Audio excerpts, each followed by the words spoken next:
بسم الله الرحمن الرحيم قل أعوذ برب الناس ملك الناس إله الناس من شر الوسواس الخناس الذي يوسوس في صدور الناس من الجنة والناس. Bismillahirrahmanirrahim. Assalamualaikum dan salam sejahtera. Bersama dengan Akak dalam Cikih Channel.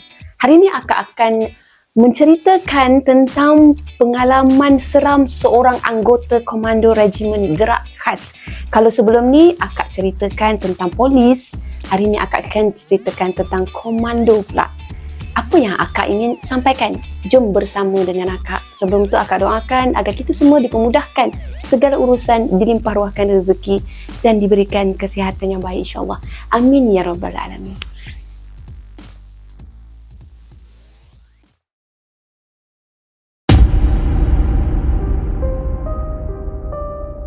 Kisah seram seorang anggota Komando Regimen Gerak Khas.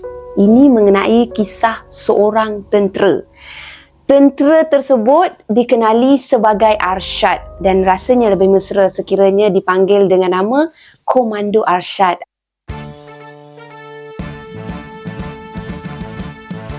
Beliau telah berkhidmat, berjuang dan berbakti demi negara yang berdaulat lagi tercinta ni dah selama lebih 20 tahun. Terima kasih kepada beliau. Makanya banyaklah masa yang telah Komando Arsyad ni luangkan di hutan batu, bangunan pencakar langit, dalam hutan rimba, dekat bukit dan juga gunung sepanjang karier beliau sebagai seorang anggota tentera. Tak ketinggalan juga dengan misi-misi khas beliau keluar negara seperti pergi ke Bosnia, Pakistan, Somalia, Timor Leste, Indonesia, Kemboja, bahkan Singapura dan juga Afghanistan. Banyak peristiwa misteri, seram dan ganas yang menjadi asam garam dalam kehidupan mereka selaku barisan pertahanan pertama negara. Komando Arsyad dia ingin tekankan di sini bahawa gaya penceritaan dan bahasa yang digunakan mungkin agak kasar kerana membawakan diri beliau yang sudah terbiasa dengan gaya hidup yang brutal lagi ganas. Seperkara lagi adalah tak semua operasi dan misi yang boleh Komando Arsyad ni ceritakan dekat sini sebab faktor keselamatan negara. Kami faham insya-Allah. Komando Arsyad dia hanya akan bercerita mengenai operasi umum sahaja sebagai seorang anggota tentera. Hidup mati demi sebuah keamanan. Kejadiannya ni berlaku semasa di Pahang Warfare Training tahun 1990-an. Masa tu Komando Arsyad dengan unit Regimen Gerak Khas RGK yang dah berjaya melepasi kursus asas komando telah ditugaskan untuk menjalankan misi latihan tempur jarak jauh bersama-sama dengan unit Regimen Askar Melayu Diraja RAMD di dalam hutan tebal Pahang. Operasi yang memakan masa selama lebih kurang 4 minggu tu adalah bertujuan untuk mengasah dan meningkatkan lagi kecekapan mereka di dalam hutan dalam menangani anasir-anasir buruk yang sentiasa muncul, mengganggu ketenteraman dan keharmonian negara kita Malaysia yang tercinta ni. Unit mereka terbahagi kepada 20 anggota RGK, 70 anggota RAMD dan 5 orang sarjan, 2 orang korporal dan 3 orang lieutenant yang bertindak sebagai ketua pelatun. Situasi latihan adalah sama seperti di medan perang yang sebenar. Fizikal dan mental setiap anggota diuji sehabis mungkin selari dengan moto RGK, cepat dan cergas. Mereka telah dipecahkan kepada 3 pelatun. Pelatun mereka dinamakan Charlie Bravo 33 dan kekuatan 30 anggota dengan 3 anggota pegawai. Sesi taklimat ringkas sesama ahli pelatun telah dijalankan. masing-masing telah diberikan tugas dan Komando Arsyad telah ditugaskan untuk membuat lakaran perimeter bagi kawasan-kawasan yang akan mereka terokai sepanjang tempoh misi latihan tersebut berlangsung. Sepanjang misi latihan itu berlangsung, Korporal Arsyad telah dibantu oleh 2 anggota RGK yang juga merupakan sahabat baik ketika menjalankan latihan asas sebelum bergelar komando dulu. Dah kenal lah tu. Mereka adalah Trooper Eddie Kapir dan Trooper Samsul.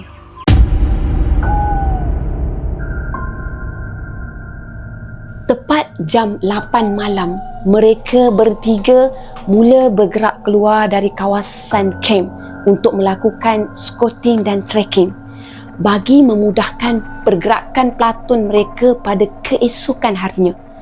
Ketika sedang sibuk melakukan tracking, Komando Arsyad dia terasa seperti diperhatikan oleh seseorang. Kemudian, dia mengarahkan Eddie Kapir dan juga Samsul untuk memerhatikan kawasan di sekeliling mereka dengan lebih cekap dan teliti. Tak ada musuh yang kelihatan pun kat situ. Apa yang ada hanyalah 2 ekor anak babi hutan yang seakan-akan tengah mabuk ketum sedang berlari melintasi mereka pada waktu tersebut. Ketika mereka tu tengah ralik menyaksikan keletah manja anak-anak babi hutan tu bermain, Eddie Kapir dia telah ternampak beberapa kesan tapak kaki yang masih sekar muncul di trek laluan mereka. Mereka mulalah menjejaki kesan tapak kaki berkenaan, tapi kesan tapak kaki itu hilang tanpa kesan di sebatang pokok balak tua yang agak besar. Aneh sangat sebab tak ada sesiapa pun yang berada di atas pokok tersebut. Kawasan tersebut juga agak lapang.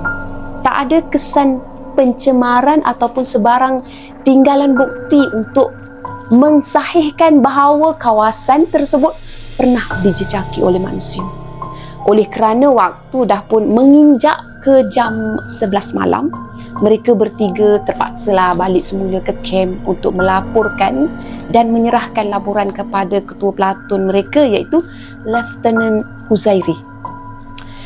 Tepat jam 9 pagi keesokan harinya, platoon mereka mula berangkat ke destinasi seterusnya iaitu menghala ke arah utara hutan Pahang.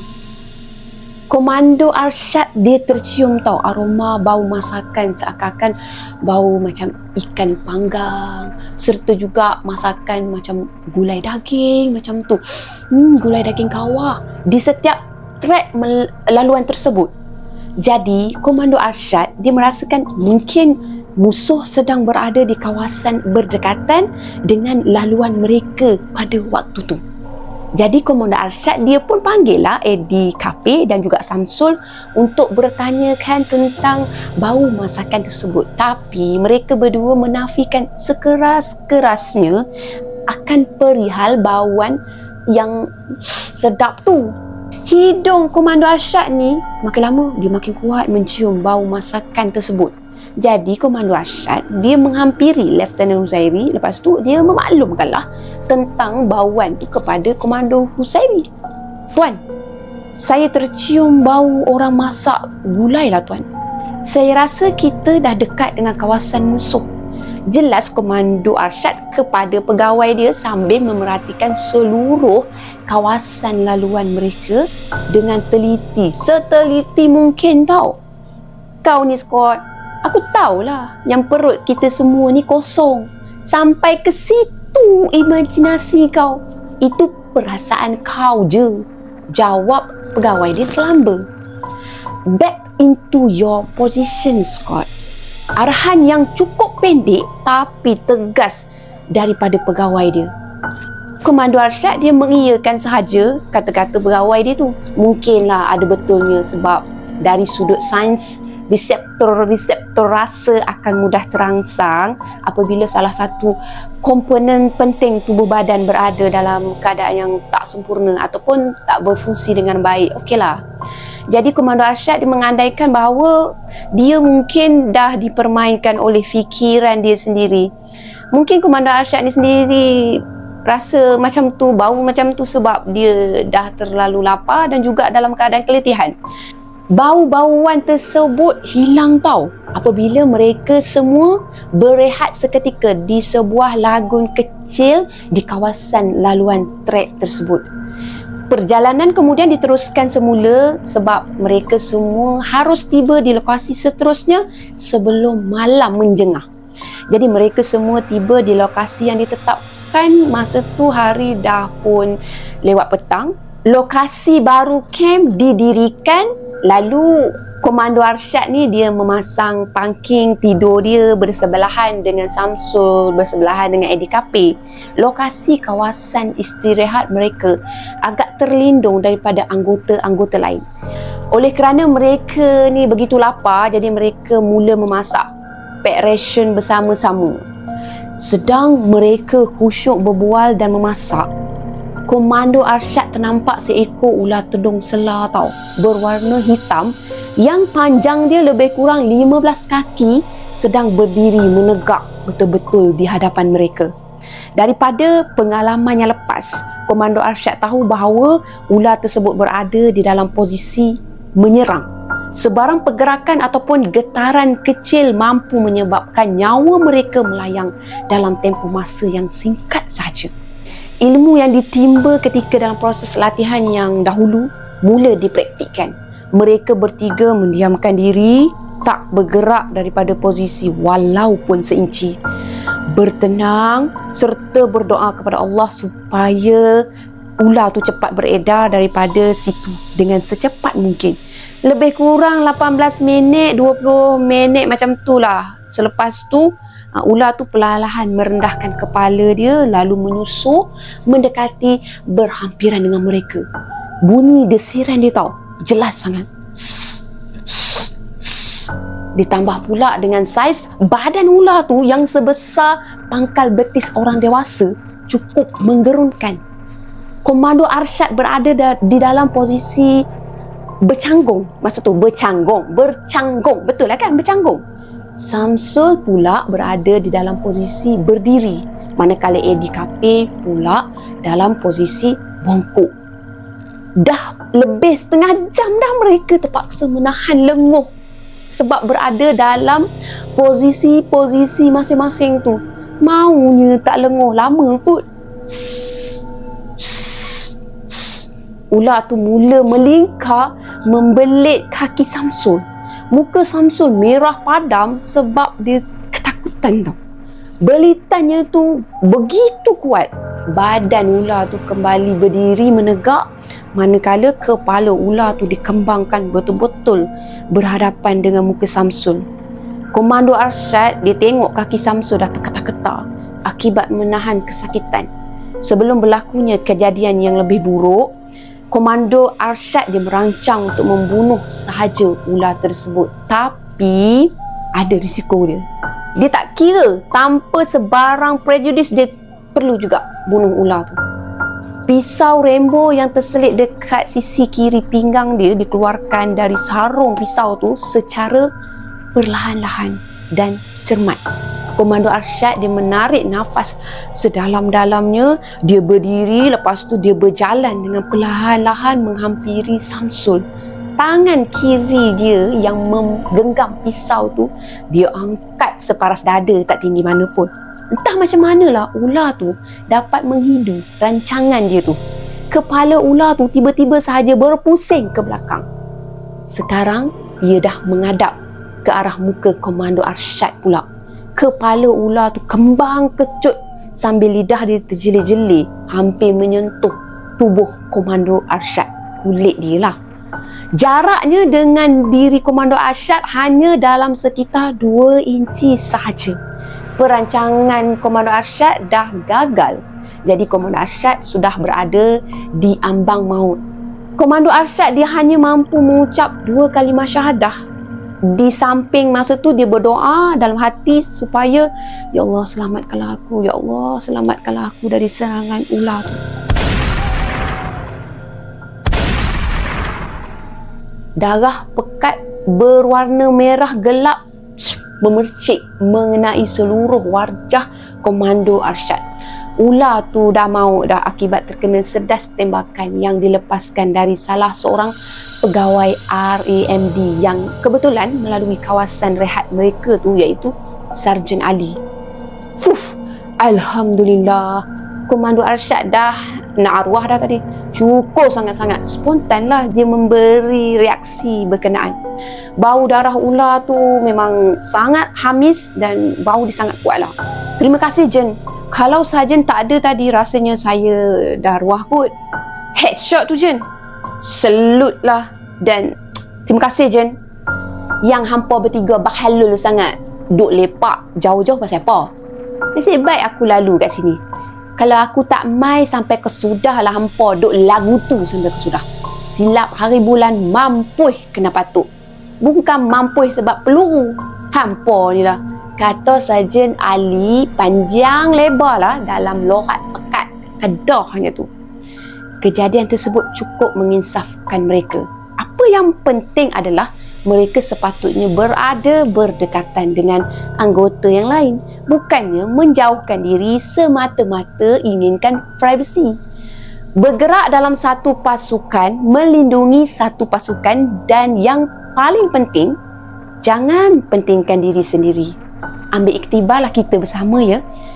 Pada malam terakhir misi latihan tu berlangsung, Komando Arsyad dia dah diganggu dengan hebatnya oleh makhluk puaka yang mendiami hutan tersebut kan. Kau rasa diorang semua menyorok dekat mana Syad? Soal Samsul bila dia melirikkan pandangan mata dia ke arah semak samun di hadapan mereka. Dia was-was lagi tu. Aku tak tahulah. Aku rasa sama ada diorang semua dah bergerak ke selatan ataupun diorang dah lari keluar ke Jerantut. Jawab Komando Arsyad pantas sambil dia menghembus asap rokok. Jerantut? Soalnya lagi. Ya, kenapa Jerantut? Itu teori aku je. Kau ingat aku ni expert sangat ke? Sedang mereka berdua berkawal dekat situ, mereka dikejutkan dengan kehadiran sekujur jasad yang lengkap berkafan.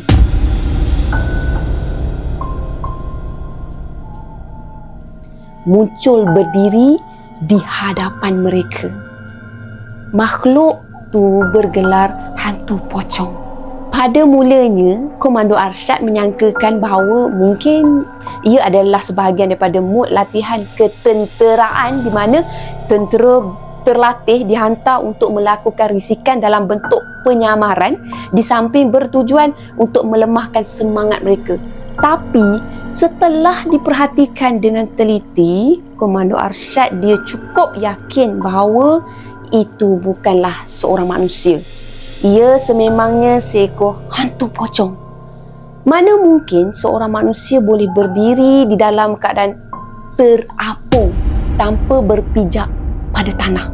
Itu sangat jelas. Komando Arsyad yang kali pertama berhadapan dengan insiden berkenaan sangat takut dan dirasa sangat seram. Bohonglah sekiranya seseorang yang tak takut ataupun tak rasa seram ketika kali pertama berhadapan dengan entiti gaib bergelar pocong. Komando Arsyad sendiri menggigil dan time tu dia hampir pitam tau. Syad, Samsul dia memegang bahu Komando Arsyad dan dia menghalakan tangan dia ke arah hantu pocong tu. Di dalam keadaan yang serba kalut tu, Komando Arsyad dia telah mensuakan pistol Beretta yang sememangnya telah tergenggam kemas dekat tangan kiri dia ke dahi hantu pocong tu. Boleh diletak dekat situ pistol. Komando Arsyad di antara logik dengan tak logik tau. Dia confused tu. Itu manusia ke pocong? Manusia ke pocong? Serba salah dia. Komando Arsyad hampir melepaskan tembakan, tapi minda dia mengatakan bahawa tak mungkin seekor hantu boleh dibunuh dengan sebutir peluru hidup. Hanya doa dan tawakal je pada Allah Subhanahu Wa Taala sahaja yang mampu menewaskan mereka. Jadi Komando Arsyad dia menoleh ke arah Samsul. Dia hanya mampu untuk menutup mata dia. Ternyatanya dia juga mempunyai perasaan yang sama seperti Komando Arsyad. Komando Arsyad dia semakin menggigil ketakutan tau bila dia dapat confirmkan memang bukan manusia. Kepala dia terasa macam kembang macam tu. Manakala kaki dia seperti dah dipaku terus dah ke bumi. Hantu pocong tu merenung terus ke dalam mata Komando Arsyad, seolah-olah dia sedang cuba untuk berinteraksi dengan Komando Arsyad. Komando Arsyad dicuba untuk membaca ayat kursi, tapi tunggang langgang jadinya. Dia dah jadi tak boleh nak susun tau bacaan-bacaan tu. Samsul pula dia macam nak melaungkan azan, tapi dia langsung tak melaungkan azan, macam tak kedengaran tau. Macam tak seperti melaungkan azan punya. Bunyinya lebih kepada seperti orang yang baru sahaja belajar mukadam macam tu. Tak jelas, tak. Jadi huru-hara lah serta jahanam lah semua pendek kata jadinya. Sul, aku rasa kau tak payah nak rasa lah Syad. Komando Arsyad seperti seekor lipas kudung. Dia berlari, dia meredah semak-samun untuk balik semula ke camp tau time tu.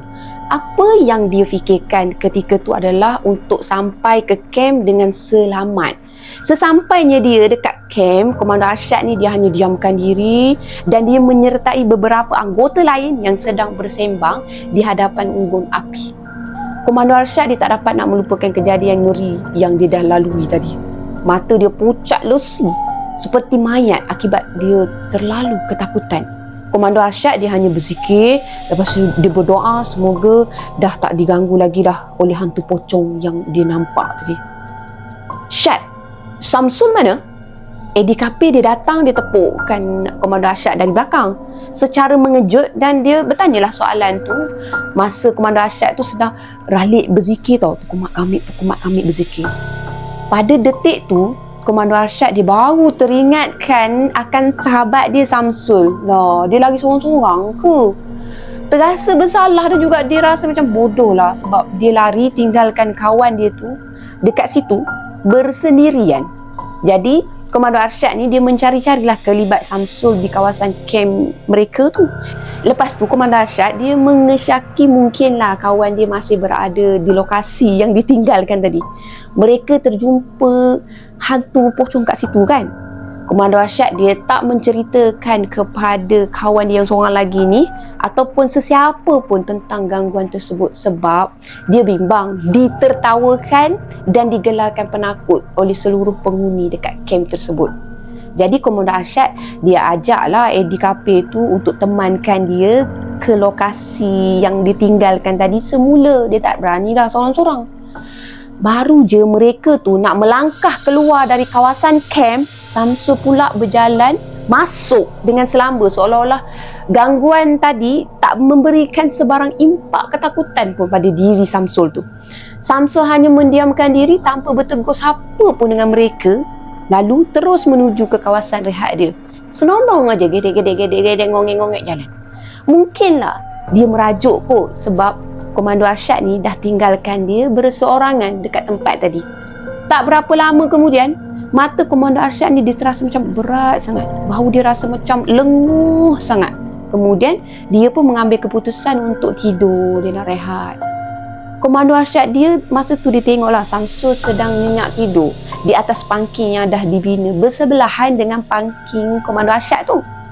Komando Arsyad terus merebahkan diri dia dekat situ. Dia tak fikir panjang dah. Lepas tu dia terjagalah dari tidur dia pada pukul 3 pagi. Komando Arsyad ni dia melihat masih ada lagi anggota lain yang belum tidur dan mereka tu sedang rancak bersembang sesama mereka pada waktu tersebut. Pangking tidur Samsul kelihatan kosong. Tak adalah kat situ kan? Pada tanggapan Komando Arsyad, mungkin Samsul tu keluar pergi melepaskan hajat ke ataupun dia turut sama dengan anggota lain yang menghabiskan masa dengan melepak. Jadi Komando Arsyad dia cuba untuk lelapkan mata dia semula tapi tak berhasil. Dah tak boleh dah nak tidur. Komando Arsyad dia masih teringatkan peristiwa gangguan hantu pocong yang baru sahaja beberapa jam mengganggu mereka tu. Komando Arsyad, dia pun mencapailah kolej besi yang tergantung dekat hujung pangking dia. Lepas tu dia bancuhkanlah sekolej TO panas. Fikiran dia masa tu masih ligat lagi memikirkan wajah buruk hantu pocong tu tau. Mukanya tu buruk, dipenuhi dengan cacing. Dah dia mula dah ingat balik. Kulit pocong tu berwarna hitam. Mata pocong tu merah menyala bak buah stroberi yang sedang masak ranum. Darah dia meleleh keluar dari hidung, lepas tu meleleh keluar dari mata serta mulut dia. Kain kapalnya pocong tu pula dipenuhi dengan kotoran lumpur yang dah kering. Lepas tu dengan darah tu pun sama, nampak kering. Komando Arsyad dia kembalilah berbaring. Mata dengan otak dia masih segar lagi untuk mengingati perkara tersebut. Seluruh penghuni kem dah melelapkan mata kecuali beberapa orang anggota yang sedang berkawal menjaga keselamatan penghuni di kem tersebut. Pangkil Samsul masih lagi kosong. Kemana dak Samsul ni Komando Arsyad dia rasa macam tak sedap hati. Kemudian dia pun pergilah mencari kan di segenap ruang rehat yang terdapat di kawasan kem tu. Ternyatanya kat situ Samsul belum lagi balik daripada aktiviti melepaskan hajat dia. Punyalah lama dia lepaskan hajat. Logik ke tak logik? Akan tetapi, berapa lamakah masa yang diambil olehnya untuk melepaskan hajat? Soalan tu sentiasa bermain dalam fikiran Komando Arsyad. Adakah dia mengalami kesukaran untuk berak ke? Ataupun kes yang lebih berat, adakah dia telah diculik oleh pihak musuh? Itu ada logiknya kan? Pelbagai persoalan lah mula bermain di minda Komando Arsyad ni. Duk berpusing-pusing juga. Komando Arsyad dia mendekati seorang anggota RGK yang sedang meronda dekat situ. Dan dia pun bertanyakanlah tentang Samsul. Tapi anggota tersebut mengatakan bahawa tak ada siapa-siapa pun yang masuk ataupun keluar dari kawasan kem mereka sejak dari tengah malam lagi. Perkara tersebut cukup memusingkan kepala Komando Arsyad ni. Apa dah jadi sebenarnya? Jadi dia masa tu dia tengok jam kan, dah menghampiri pukul 4:30 pagi. Dah nak menjengah ke pagi ni. Komando Arsyad dia mengambil keputusan untuk mencari Samsul sendirian. Jadi Komando Arsyad masa tu dia bawakan lampu gasolin dan dia mulalah melakukan pencarian tersebut. Komando Arsyad dia baca segala surah yang terlintas dalam kepala dia. Apa yang dia boleh fikirkan time tu dia memang praktikkan. Dia memberanikan diri untuk kembali semula ke kawasan gangguan hantu pocong yang dilalui sebelum tu. Jantung dia berdegup kencang. Tuk-tak, tuk-tak, tuk-tak, tuk-tak. Bulu roma dia menegak merinding tau. Dia melihat Samsul terbaring di bawah sebatang pokok berhampiran dengan tempat kemunculan hantu pocong tersebut. Sul, bangun Sul, bangun. Kau buat apa kat sini? Samsul terpinga-pinga, dia bukakan mata dia dalam keadaan dia tak tahu apa-apa kan. Kelihatan masa tu Samsul sangat lemah. Persoalan demi persoalan mulalah membelenggu benak fikiran Komando Arsyad ni. Lagi banyak soalan mula bertimbun-timbun dalam kepala dia. Kenapalah dia terbaring lemah dekat situ? Kenapalah jauh sangat lokasi untuk buang hajatnya tu diambil oleh kawannya? Yang paling penting, kenapa di kawasan gangguan hantu pocong tu jugalah yang menjadi pilihan Samsul tu untuk melepaskan hajat? Melihatkan keadaan yang dah begitu lemah kan Samsul tu dan dah tak mampu nak berkata apa-apa, jadi Komando Arsyad dia terpaksa menggendongkan sahabat dia tu di belakang untuk balik ke kem. Punyalah teruk situasi Samsul pada ketika tu. Kau punya berat ni macam berat dosa bro. Jelas Komando Arsyad pada Samsul ketika berjalan nak balik ke kem. Tak faham aku. Sul. Tak faham aku. Akhirnya mereka selamat sampai ke kem. Belum sempat Komando Arsyad ni nak masuk ke kawasan kem, dia ditahan dan ditegur oleh 2 orang anggota RGK yang berkawal dekat situ. Scott, kalau lapar pun agak-agak lah. teguran sinis daripada Trooper Commandos 1. Ya dah, kita ni bukan taraf darurat lagi. Banyak lagi kot stok makanan yang ada. Astaghfirullahalazim. Celah Trooper Komando 2. Korang cakap pasal apa benda ni? Soal Komando Arsyad dalam nada sedikit marah akibat keletihan, dan juga disoal dengan persoalan seolah-olah macam nak perlikan dia. Dah yang Scott kendong Cik B tu dah kenapa? Kebulu nak makan babi panggang salut madu. Scott, kau jangan Scott. Scott, kedua-dua anggota komando tu gelak mentertawakan kepada Komando Arsyad. Beberapa orang anggota RGK dan RAMD yang juga kebetulan berada kat situ menghampiri dia, kemudian ketawakan dia dan perlikan dia. Dia kendong Cik B ke? Gila weh. Di saat tu, pada ketika Komando Arsyad melepaskan genggaman tangan dia terhadap Samsul, itulah Samsul dia kan. Masa tu Samsul dia sedang lentuk berdengkur dengan kuatnya di belakang Komando Arsyad. Punyalah berdengkur, syok nak tidur. Bahan kepanasan daripada tubuh badan Samsul tu terasa begitu hangat sekali. Lepas tu berdebu. Seekor babi hutan dewasa jatuh menyembah ke bumi tau. Rupa-rupanya bukan Samsul yang Komando Arsyad kendong bawa balik ke kamp, tapi seekor babi hutan jantan yang masih bernyawa. Sebab itulah kawan-kawan dia cakap macam tu, ketawa kat dia. Pelik tak? Suasana bertambah kecoh apabila babi tu tersedar dari lamunan mimpi dia. Lepas tu babi tu berlari masuk ke dalam kawasan kamp dan merempuh segala jenis benda yang terdapat dalam kamp tersebut. Dan jadi gila lah babi tu kot. Jadi Komando Arsyad ni, dia sekarang diambang bala sebab dia dah menyebabkan kekacauan dan kesusahan pada semua penghuni kamp tersebut tau. Pada sebelah paginya, Komando Arsyad dah dihukum untuk mengemas segala kelengkapan dan peralatan yang bersepah. Lagi bertaburan sebab kecuaian babi hutan yang dibawa balik. Minta maaf. Ya Allah, astagfirullahaladzim. Babi hutan tu tak dapat nak dikawal pemanduan dia. Babi hutan tu dah rosakkan segala perkara yang berada di kawasan kamp tu. Astagfirullahaladzim. Ya Allah, ya Tuhanku, Komando. Kau ke mana semalam, dogol? Soal Komando Arsyad kepanasan lah kepada Samsul yang sedang melakukan kerja pembersihan di tapak kawasan rehat dia. Selamba je Samsul, macam tak ada apa. Weh, aku dengan Eddie keluar base lah, trekking and Ricky. Yang kau macam marah-marah ni, kenapa bang? Jangan marah-marah. Yelah tu, kau ingat aku tak bimbang dekat engkau ke? Semalam kau dah balik, lepas tu terus tidur. Jadi aku ingat kau okey lah. Tahu-tahu kau dah tak ada. Aku teruslah cari kau sampai jadi kes bawa balik BABI tu. Jelas Komando Arsyad panjang lebar. Berapa kali aku nak cakap, aku dengan Eddie buat Ricky lah. Kita orang tidur dekat luar base. Bila masa pula aku balik tidur dekat sini? Kau tanya sendiri Eddie nanti, kau akan tahu jawapan.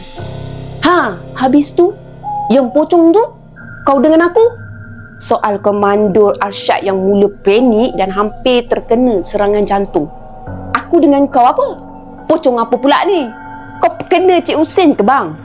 Cik Hussein tu maksudnya ganja lah. Maksudnya tu.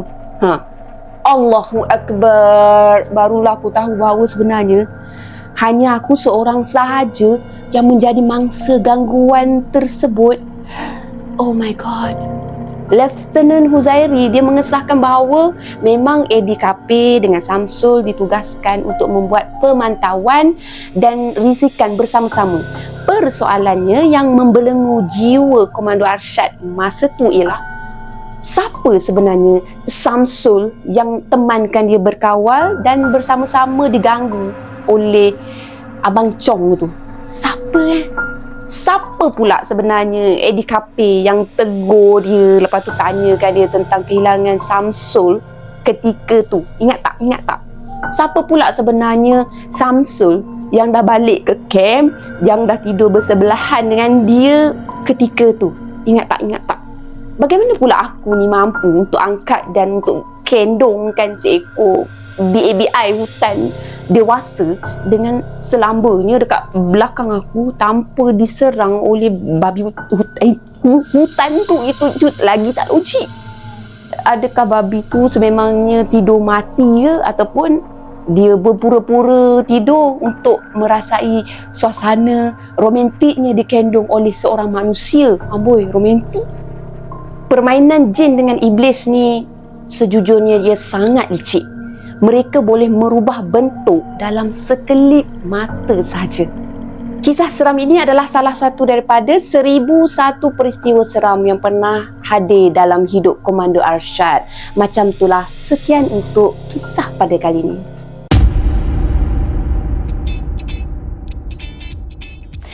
Sekian sahaja untuk perkongsian pada kali ini. Apa yang baik sama-sama kita ambil, jadikan sebagai teladan. Apa yang buruk sama-sama kita ambil, jadikan sebagai sempadan. InsyaAllah, ke mana pun kita pergi, ingatlah Allah. Jangan lupa untuk like, share dan subscribe. Bye. Assalamualaikum. Bye.